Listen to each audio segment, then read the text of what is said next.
Bonjour à tous. Aujourd'hui, nouvelle vidéo sur ChatGPT et l'AI SDK. Alors, je vais vous présenter cet outil si vous ne le connaissez pas. En fait, ça permet du coup de faire des appels à ChatGPT via du code. Donc, c'est une petite librairie qui facilite en fait les appels à différents modèles de données.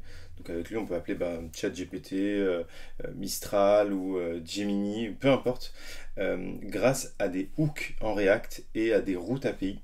Et en fait, ils ont vraiment facilité l'utilisation. Avant, il fallait se connecter à l'API, récupérer les données, et en fait, ils nous permettent, eux, du coup, de streamer la réponse en temps réel.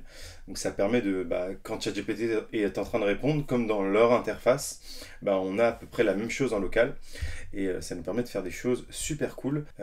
Et aujourd'hui, je vais vous faire une petite introduction à ce AI SDK et vous montrer quelques fonctionnalités très sympas qu'on peut mettre en place en quelques lignes de commande, enfin quelques lignes de code. C'est parti, donc on va regarder ça ensemble. Donc pour l'installer, c'est une commande simple, npm install AI. Vous pouvez utiliser pnpm ou peu importe. Et du coup, on peut voir rapidement les méthodes que propose le AI SDK. Donc pour l'importer, on fait AI et il a plein de méthodes. Donc là, generate text. En fait, quand on l'appelle comme ça, on lui passe ici le modèle qu'on veut utiliser. Donc là, imaginons on veut utiliser OpenAI. Donc on fait generate text, OpenAI, on lui donne le nom du modèle et la question. Et du coup, il nous retourne en texte la réponse. Donc on a accès directement au texte. Avant, c'était un peu plus compliqué d'y accéder. Il fallait aller dans les choices et plein d'éléments. Là, ils ont vraiment tout abstrait. Et du coup, en 4 lignes, on a appelé le modèle de données, on s'est connecté et on a récupéré le texte. Et ce qui est bien, c'est qu'on a juste besoin d'une clé API. Donc, pour ceux qui ne savent pas c'est quoi une clé API, si vous allez sur OpenAI, le compte de votre compte qui est à l'utilisation professionnelle et personnelle, vous vous connectez et dedans en fait dans la partie settings vous pouvez demander une clé API. Donc là, je ne suis pas connecté, mais il faut mettre sa carte bleue du coup parce que vous n'allez plus payer l'abonnement à 20 $ par mois. Donc l'abonnement en fait qui permet d'utiliser pour, on va dire, le commun des mortels. Mais là en fait avec la clé API, vous allez du coup payer uniquement à l'usage. Donc quand vous allez faire un appel, ça va vous coûter peut-être 1 centime. Il va vous facturer que ce 1 centime. C'est intéressant économiquement parce que si vous, des fois, ça arrive des mois, vous n'utilisez même pas les 20 $ que vous avez payé pour l'abonnement plus sur le téléphone ou l'ordinateur. C'est pour ça que moi j'utilise pratiquement que l'API parce que par mois je consomme 4, 5 $, 6 $ des fois et du coup je paye que ce que je consomme. Donc pour utiliser le AI SDK, il faut une clé API. Donc vous la générez sur OpenAI. Une fois que vous l'avez, il vous explique comment la mettre. Donc pour ajouter sa clé API, il y a deux façons, donc c'est assez simple. Une fois que vous l'avez récupérée depuis le fournisseur, donc qui est par exemple OpenAI, mais ça peut être du coup la liste de tous les fournisseurs qu'ils ont là. Donc si je prends OpenAI, parce que c'est le plus connu, qui est par ici, OpenAI, voilà. Il vous explique que pour utiliser votre API key ici, par défaut, il va chercher la variable d'environnement OpenAPI key. Donc moi, je l'ai mis à cet endroit-là. Sinon, vous pouvez lui passer directement le API key à provider OpenAI ici. Donc le plus simple, c'est de le mettre, voilà. Vous mettez dans une variable d'environnement OpenAI API key, votre variable. Et du coup, vous pouvez l'utiliser. Et donc, ce que je vais vous montrer aujourd'hui, c'est comment rapidement mettre en place un chat et vous pouvez du coup discuter avec ChatGPT. Donc, pour faire ça, j'ai juste c'était une toute petite application ici et j'ai repris dans l'exemple le AI SDK donc, qui était fourni. Donc, j'ai une page qui s'appelle Sandbox, donc je fais tous mes tests dessus et j'ai créé un composant de chat qui est là. Et le composant de chat, il utilise du coup le use chat, donc c'est un hook qui permet de communiquer avec ChatGPT. Et donc on apporte le AI SDK de React, donc qui ne retourne que ce hook là. Et ici j'ai repris dans la doc, ils ont vraiment un exemple très simple dans la doc pour afficher les messages de l'utilisateur et les messages de ChatGPT. Donc c'est vraiment ça un copier-coller de la doc. Je peux vous le montrer très rapidement parce que c'est super simple à mettre en place et ça va vous faire gagner beaucoup de temps. Et donc, c'est dans la partie AI SDK, donc dans Chatbot ici, il y a le hook que je vous ai montré, avec l'affichage des messages et un petit bouton pour submit à l'utilisateur la réponse. Et donc, ça c'est la partie front, donc pour du coup afficher la box avec le champ input et le texte pour envoyer. Et il y a une partie back-end, donc là j'utilise Next.js et ça marche parfaitement avec Next.js. Donc il faut faire, c'est créer une route qui est API chat route.ts. Donc vraiment à l'endroit, c'est toujours à l'endroit par défaut. Si c'est pas à cet endroit-là, vous pouvez le surcharger ici en mettant API de points et vous pouvez mettre la route que vous voulez. Donc ça c'est par défaut c'est chat API/chat, mais si vous voulez autre chose, vous pouvez mettre ce que vous voulez. Et donc en quelques lignes, j'ai juste mis stream text. Donc je veux avoir la réponse au format stream, c'est-à-dire que dès que ChatGPT commence à écrire du texte, je veux l'avoir à l'écran.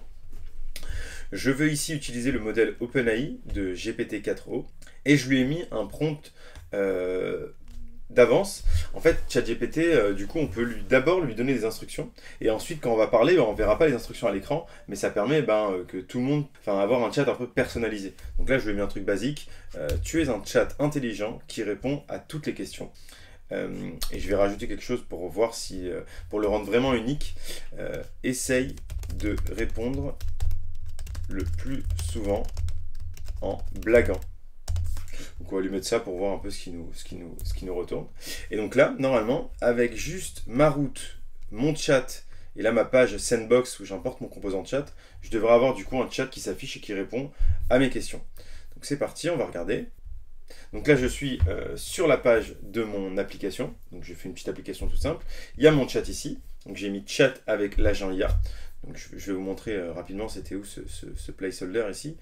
C'est là, donc chat avec l'agent IA, je vais marquer chat avec l'agent IA blagueur. Parce que nous on a fait un agent IA qui blague.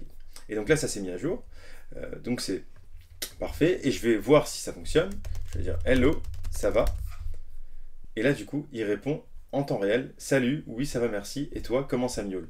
Il essaye de répondre avec des blagues. Donc là vraiment on parle directement avec ChatGPT-4o, donc qui est le modèle vraiment qu'on a spécifié ici. Donc toutes les questions, il va me répondre en utilisant le modèle. Si je lui dis est-ce que tu peux m'écrire un poème?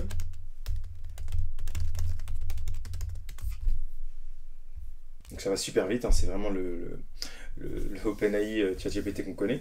Donc là, ça a deux avantages. Premier avantage, c'est qu'on utilise du coup la clé API. Donc on va potentiellement payer beaucoup moins cher que l'abonnement à 20$. Même s'il n'est pas très cher, au moins on peut utiliser du coup les clés de données qu'on a setées et on fait des économies. Et deuxième avantage, c'est qu'on peut le préconfigurer. C'est-à-dire que si on lui demande tout le temps de faire la même tâche, c'est-à-dire je sais pas, rédiger des articles de blog, et on peut du coup dans notre contexte ici, lui donner des vraies informations précises qu'on n'aura pas besoin de répéter à chaque fois. On va lui dire, voilà, tu es un rédacteur, à chaque fois que je vais te demander, tu vas me rédiger des articles de qualité. Et en fait, on a ce système de prompt en avance qui est invisible à l'écran et qui va permettre de simplifier la création et la rédaction parce qu'on aura tout à l'écran. On aura du coup notre IA qui est toute prête.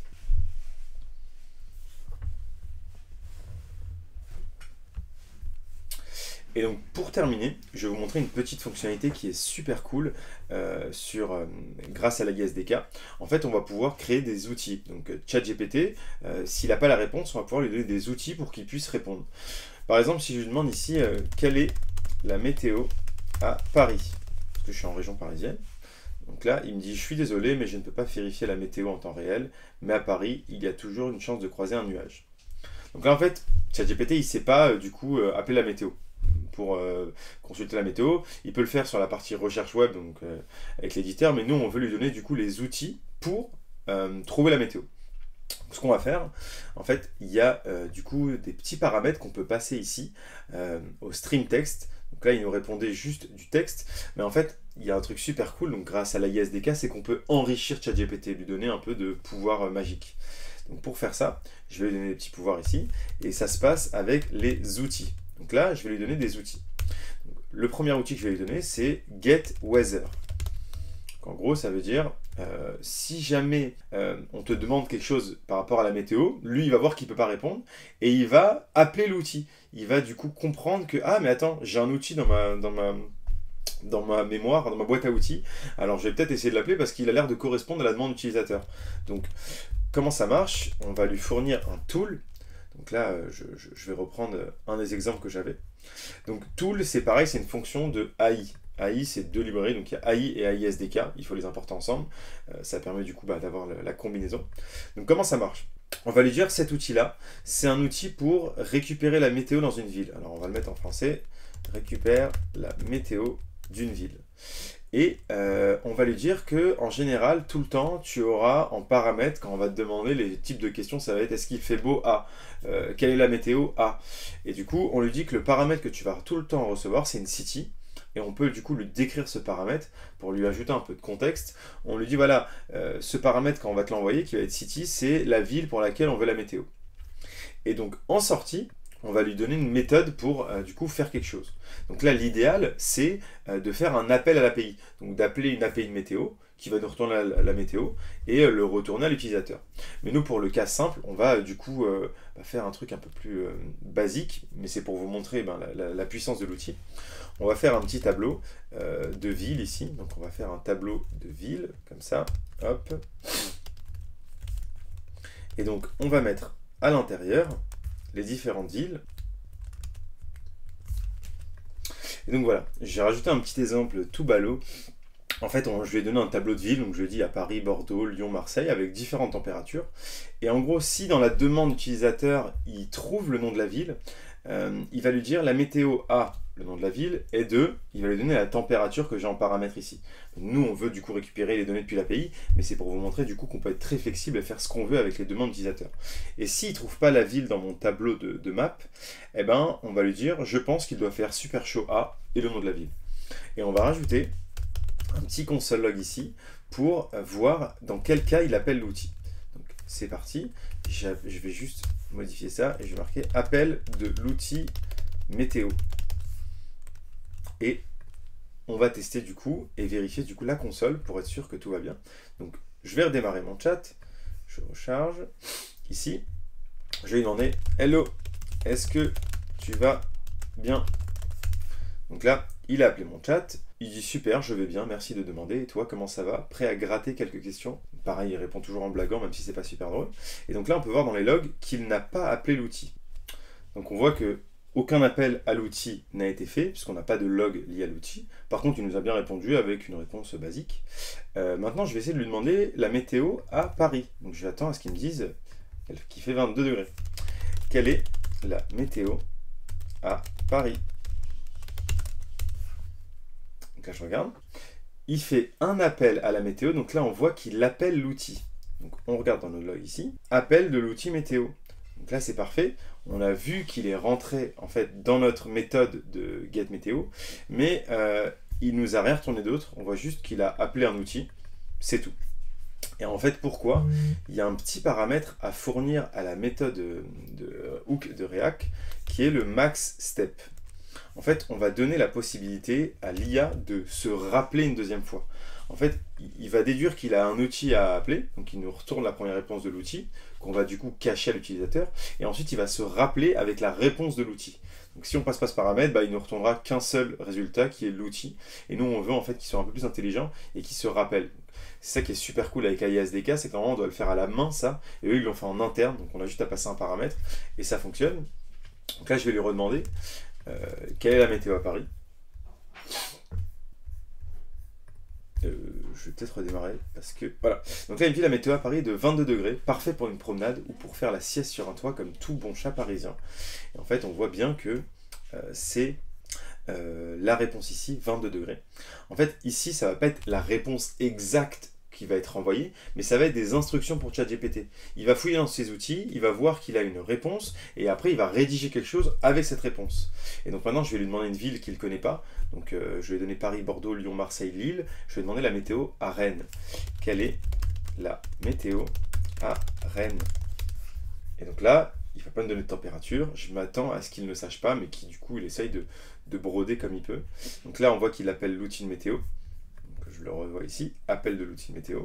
Et normalement, je devrais avoir une réponse.